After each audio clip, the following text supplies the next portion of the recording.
Do you want to get involved in research, but you don't know where to start? Don't worry. Plenty of people have started out there. Heck, I started out there. In this video, what we're going to do is focus on the different ways that you could get involved in research. Welcome back to the channel. If you're new here, my name is Dr. Cara Bedzina. I'm an academic GP and medical educator based in the United Kingdom. And this channel is dedicated to all things med ed, i.e. medical education. What we're going to explore in this video is the different ways that you can get involved in research. It is never too late. I had no idea how to get involved in research. I didn't have any connections, I didn't have any mentors, or didn't start out with any mentors. It actually all snowballed from a couple of emails here and there. So what I'm going to do today is talk about the top questions I get as somebody who is an academic around exploring a career in research, and also talk about my top tips for getting started. So I've been working as an academic GP in the United Kingdom for the past 4 years. I've got my master's in medical education. I was previously a clinical lecturer, and at the moment I'm pursuing my PhD. Whether I'm at conferences or networking with colleagues, very frequently I will get people referred to me or who will reach out saying, I'm really interested in a career in research, what can I do?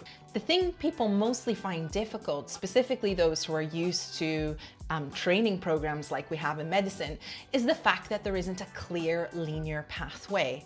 But what I'm going to do is talk about the different ways that you can get started if you're interested but are really like, well, where do I go from here? The top questions I get are, where do I find a mentor? What research should I get involved in? How do I get publications? And I would say, woo-hoo-hoo, hold your horses, we'll get there. Let's start with my top tips. My top tip, number one, is just get going and start small. I think a lot of people, me included when I first started, imagine that when they get involved in research, it will come from a project that they have come up with, applied for ethics for, followed through, and then publish. The reality is that good quality research takes time. And when you're at the start, it can be really overwhelming to think about doing a project from scratch when you've never actually been involved in research before. So that is why I tell people to get going and start small. What I mean by this is reach out and find people who are actually already doing research. I can guarantee you that there are doctoral students, postdoctoral students, heck, even professors who are working on projects looking for people to form a part of their team. And this is the best way to get started in research, because what you do usually in these positions is you are given a small chunk of the project and you're given the opportunity to flex your research muscles. You'll be given something that has a start, a middle, and an end.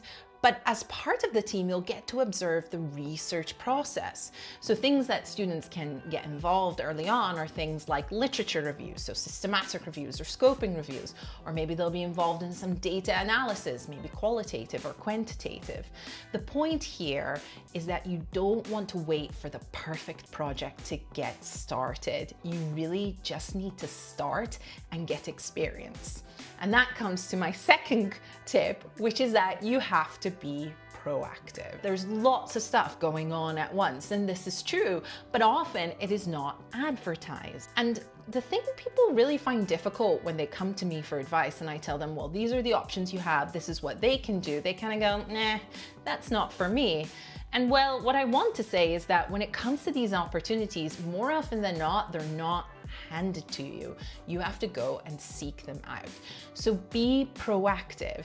What can you do? My recommendation would be is if you're attached on a ward to somebody who's been involved in research, or there's been a consultant that you've really clicked with that you know has been involved in research, reach out to them and just say, hey, I'm really interested in research. This is what I've done in the past. This is what I'd like to do. Can you help? More often than not, if that person can't offer you anything themselves, they'll put you in touch with someone who can. And that is how you get the ball rolling. Important part is you need to get the ball rolling. You can't sit there and wait for the ball to come to you. So that is my second top tip. Be proactive. Talk to other trainees, resident doctors, academics, and find out who you can talk to. And this then comes to my third tip, which is look for a mentor. A lot of times in research, there can be these big flashy projects that are really interesting. But when it comes to developing your research experience, it's less about quantity than it is about consistency. And in order to develop your research experience, it's really important that you have someone to look to who can help mentor you along your journey. I can say that it took me a while to find my mentor. I moved from Malta to the United Kingdom. I worked in one health board and then moved to another. And it was only after I had engaged in a couple of different projects that I found my research mentors. And this is the other point. Usually we talk about one mentor, but I find it's actually a lot of mentors. So with tip number 3, it's all about finding mentors. And this is a lot of trial and error. But what I can guarantee you is that if you put yourself out there, you'll get there somehow. It's kind of like dating. The first person that you go on a date with doesn't end up being your partner for life. It's a lot of experimentation, understanding how people work, understanding what their research values are. But this is one of my biggest tips. Find a mentor. So let's recap. We talked about starting small, just getting going, and doing that by looking to form part of a team, so research that's already ongoing. Number 2, be proactive. Put yourself out there. Talk to people at educational sessions, when you're on placements, maybe a conference you've gone to. And thirdly, look for research mentors. They are absolutely invaluable because they will also help you figure out whether this is something for you. I can tell you that after medical school, I did a research fellowship and I worked mainly in quantitative medical research looking at stroke. After that experience, I thought research isn't for me, and I put it to the side for a long time. Fast forward 5 years later after my GP training, and I fell in love with medical education research, and now here I am doing a PhD.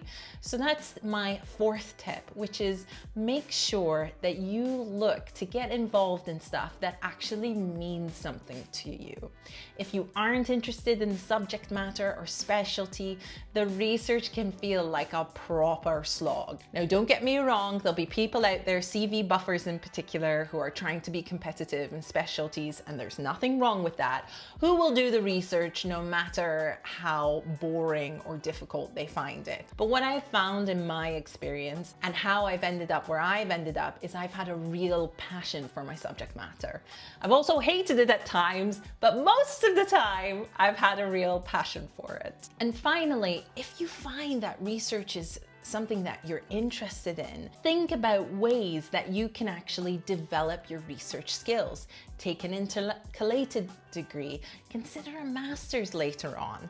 There is methods and science to good research. And what we often see in the literature these days is like really poorly written reports, scientific reports. And you often think, what peer review process allowed this person to publish it?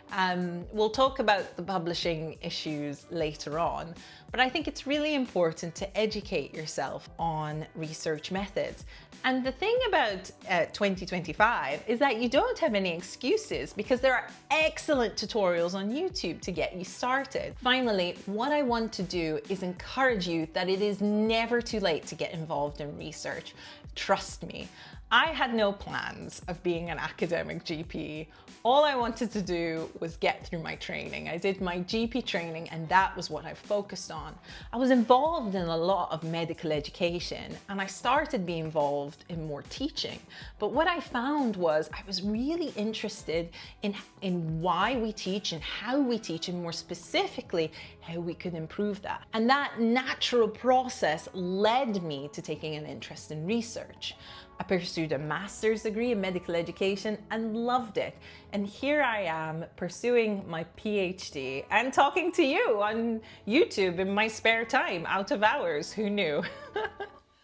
So if you have comments about getting involved in research, or ideas for future videos around being an academic doctor, be sure to pop them in the comments below. Otherwise, I have more videos. I'm on a streak at the moment. I'm trying to get out there, talk about medical education as much as possible. So if you're interested in hearing more videos like this one, be sure to subscribe.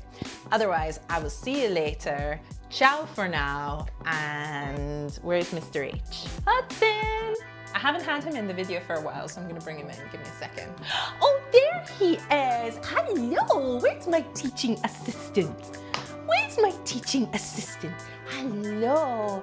It's very important. He is my teaching assistant. Listen to all the ideas before they happen, don't you? Don't you? Oh, thank you, thank you. See you later. Bye!